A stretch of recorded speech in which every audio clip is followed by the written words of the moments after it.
My name is Erik.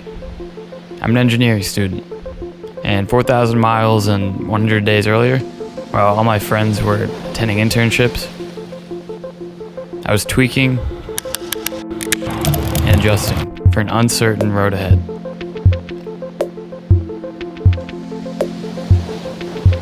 A cross-country bike trip starts by dipping your rear tire in the ocean.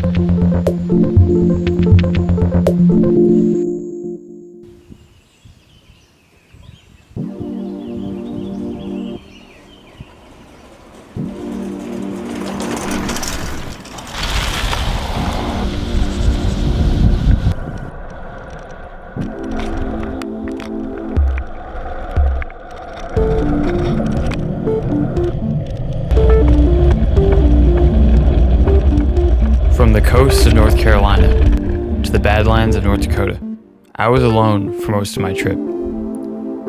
Practically speaking, that meant that I couldn't leave my bike outside when grocery shopping. If I got a flat in the middle of a field, miles from anywhere, it was going to be a bad day.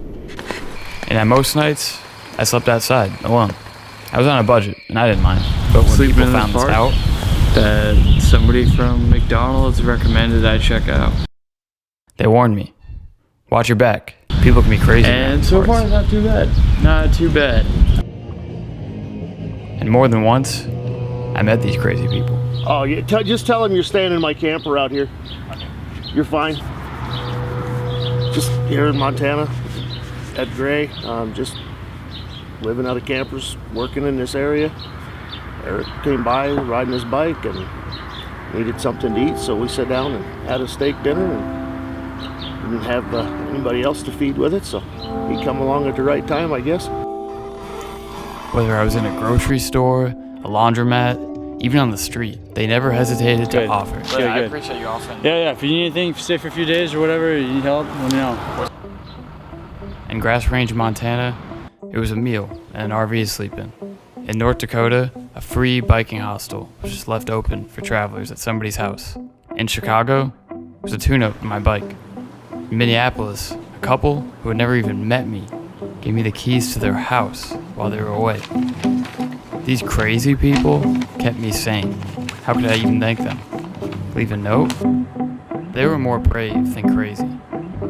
They saw a vulnerability in the form of a scruffy and admittedly smelly stranger and recognized that they might be in a position to help, even if that meant making themselves vulnerable too. In my case, I chose to be vulnerable by taking this trip.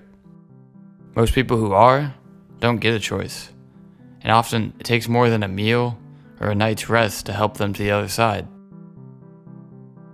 That same bike shop in Chicago is also an after-school program in one of the roughest areas in America, one that most people avoid. But a few friends decided to move in and open up shop.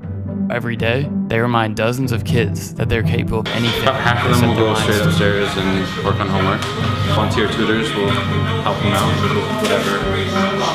whatever they're working on. So the kids learn how to work on bikes and everything? They work with customers, they do everything. That's awesome. Yeah. You should see this little...